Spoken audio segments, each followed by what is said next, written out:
Bismillahirrahmanirrahim. Hello everyone. Welcome again to Ziada Academy.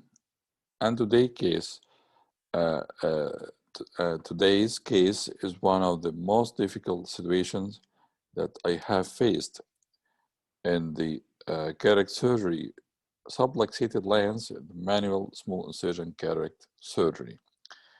This patient was actually 99, almost 100 years old male, presented with this black cataract, a very dense cataract, and with this bad cornea, so no way to do it as phaco. And I didn't like to do the extra capsule in such patient because of the bad healing. This patient was somewhat handicapped with a very difficult movement, so I did like to do something which is prone for the stitch, the wound gapping, iris prolapse, or needing for stitch removal or other situations. So I liked to do it as manual small incision cataract surgery, and I did it with the transconjunctival small incision, manual small incision cataract surgery. So I'm planning now for this scleral tunnel, which is 2 millimeters from the limbs, and I will incise it transconjunctivally without opening of the conjunctival without periotomy. So I'm doing now the scleral tunnel, but I have a surprise in this case. You will see it with me at its moment. So I'm going now to do the capsulorhexis through the paracentesis. I prefer all the time in the manual small incision cataract to do it from through the paracentesis while the globe is still closed without opening the scleral tunnel. So look at the anterior capsule. It's not easy as used to do with the stained anterior capsule. There is some problem in the stretch or strength of the zonular stretch on the anterior capsule, so it's somewhat elastic, but it's not actually elastic, but it's not well stretched, so it's not there is no the counteracting force against my pulling. So I'm doing it thoroughly, and I completed with the microforceps, capsulorhexis, and I'm planning for a wide capsulorhexis for easier delivery of the nucleus. I completed it now.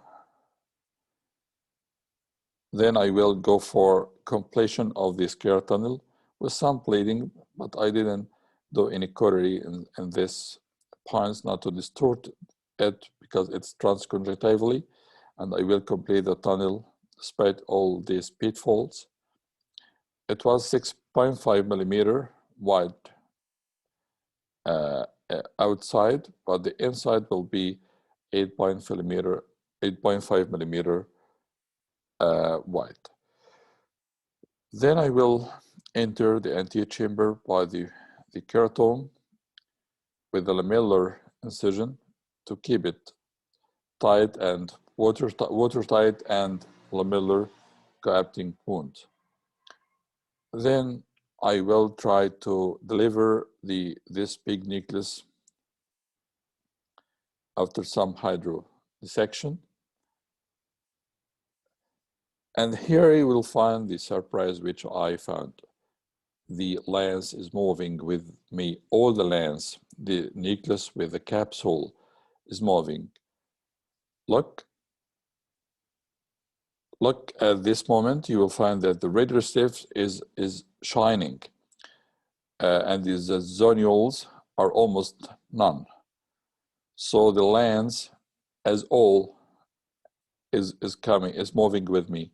So I am stuck now in the subluxated lens with a very high degree or large degree of zonular dialysis. So I have to do it as intracap while I am doing it with the manual small incision cataract. It's a difficult situation, but let's see what happened.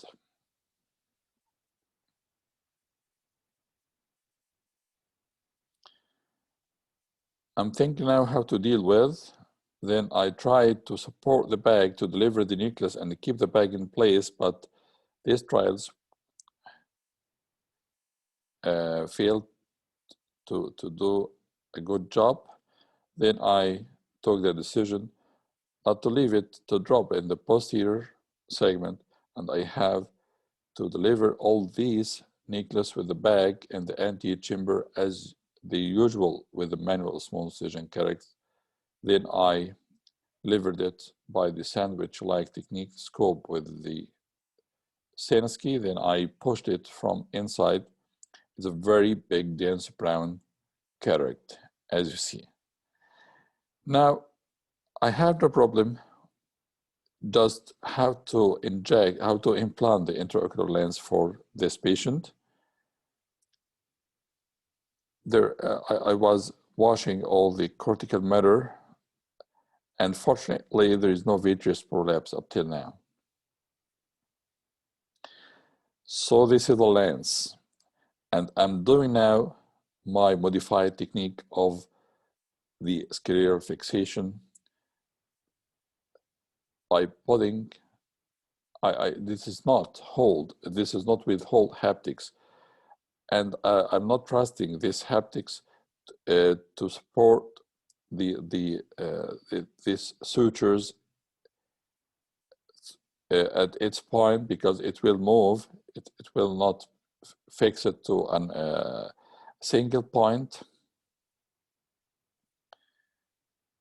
So I'm trying first to do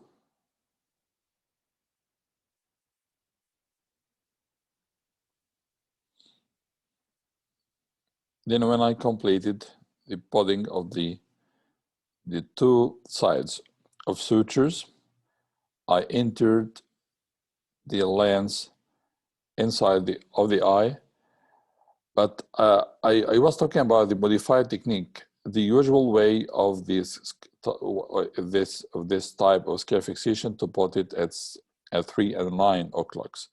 But in the manual small incision cataract surgery, I have already a scleral tunnel in the superior part of the eye, so I am putting the scleral fixation IL at 6 and 12 o'clock to get a benefit from this scleral tunnel, to put the knot and the fixating point and knot of the Prolane suture inside the tunnel without any irritation for the subconjunctival space or the conjunctival part of the knot. But actually, yeah, I didn't need any scare pockets at 3 and 9 o'clock, but just another one at the 6 o'clock.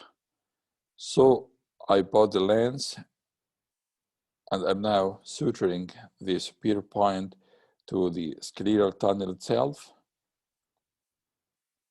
And I have 2 points, one at 6 o'clock in the subconjunctival space, and one in the scleral tunnel at 12 o'clock. I'm doing a minot very comfortably, and it will be buried inside this tunnel.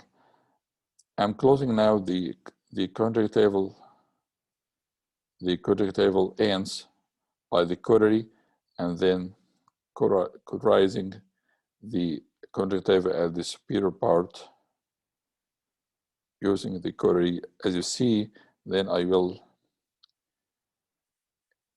close the paracentesis, and as by the stromal hydration, as you see, the lens is in place, and this is the good and lovely air bubble in the anterior chamber. Now the subconjunctival injection of antibiotic and dexamethasone to help closing of these gapped parts of the conjunctiva. So the difficult situation in this case is the subluxation. during dialysis and the manual small incision cardiac surgery. In this very old case, I delivered all the lens through the same way as usual in the manual small incision cardiac surgery from the scare tunnel. It's still sutureless, and I bought the scare fixation IL with the two sutures, one at 6 and the other at 12 o'clock, with very closed and non-irritant sutures for any sides of the lens. Thank you for watching. I hope it's a beneficial video for all of you, and see you in the next one. Assalamu alaikum.